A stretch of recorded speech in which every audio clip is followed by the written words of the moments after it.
Imagine you're on the road on a beautiful sunny day driving with your family.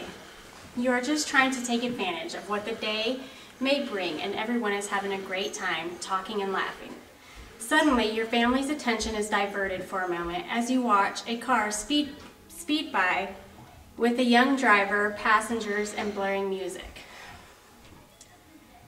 Before anyone can mention the hazardous driving that just took place, there is a large crash, and mangled car parts are strewn across your path. This is an unfortunate occurrence that happens every day to teenagers across the nation. More precautions need to be implemented into our communities. Driving laws and regulations need to be put in place in order to protect young drivers and the millions of other motorists on the roads with them. Most kids adopt a fascination for driving reasonably early in their lives. They fantasize about all the places they will travel to, friends they will pick up or drop off, and even helping with the daily errands that they oftentimes see their parents suffering through.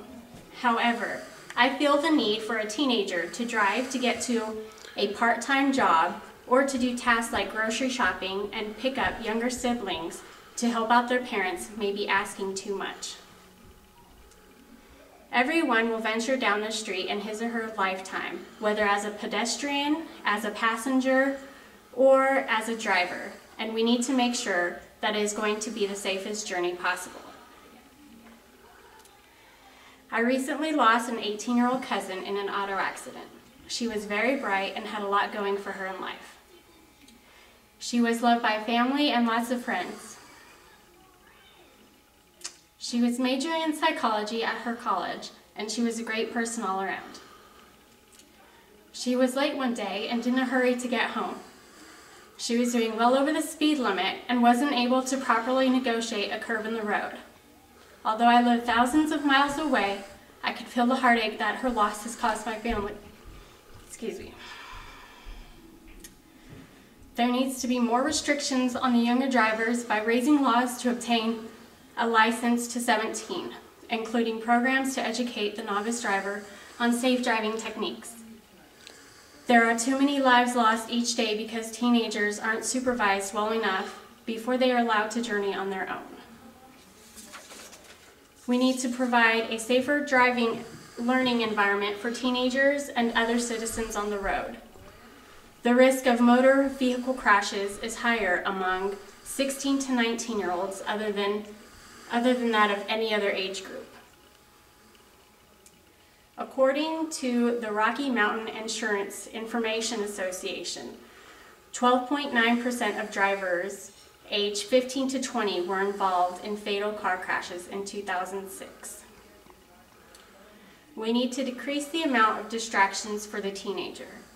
Teenagers have enough distractions already with school, work, chores, and other extracurricular activities they may be involved in.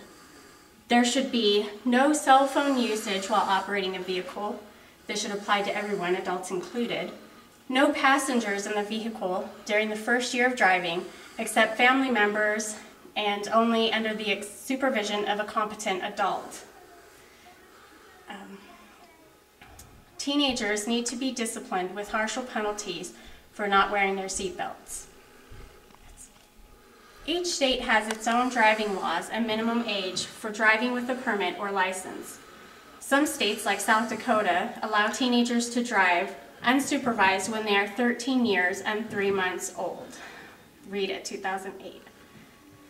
These kids are able to receive a license 1 year after becoming teenagers. This is very disturbing to me. New Jersey has the highest minimum age of new drivers at 17. In order to make the driving environment safer, precautions should be made in order to protect our new drivers. The legal age for obtaining a driver's license should be raised to 17. Teens are more likely than older drivers to underestimate dangerous situations or not to be able to recognize hazardous situations. The brain's prefrontal cortex, which handles tasks like controlling impulses, isn't fully formed, Reader's Digest. The region of the brain that inhibits risky behavior is not fully developed until the age of 25. Drug Abuse Weekly, 2005. Teens are more likely than older drivers to speed and allow shorter headways. 16-year-old drivers are most likely to crash, so raising the age at which teens could get their license would save many lives. Programs can be used to help the new driver transition to safer driving conditions. In certain states in the United States of America, kids don't need to have a permit before receiving their licenses. Others are only needed for a period of 30 days. What can really be learned in that short time period? Extending the period for the graduated driving license programs will provide more supervised driving before receiving an unrestricted driver's license. This addresses the high risk new drivers face by allowing them to get their initial driving experience under low risk conditions. Centers for Disease Control and Prevention. Research suggests that the most strict and comprehensive graduated driver licensing systems are associated with reductions of 38% and 40% in the fatal and non-fatal injury crashes, respectively, of 16-year-old drivers. Centers for Disease Control and Prevention. Parents need to be more accountable of their children's driving. They can help enforce the laws and in effect help keep their teen drivers safe. I believe that these stipulations will lead to a new and safer generation of drivers. Realizing that there is a need to spend more time teaching proper driving habits to young drivers and raising the legal driving age for teenagers to 17, we should be creating a safer environment for everyone on the roads. By becoming knowledgeable in the laws of your state and city, you can help ensure that your child or your community's children will start their driving years with safer habits. We need to spend more time preparing young drivers. It is our duty not to rush the novice drivers so that they may be fully capable to handle the risks associated with driving.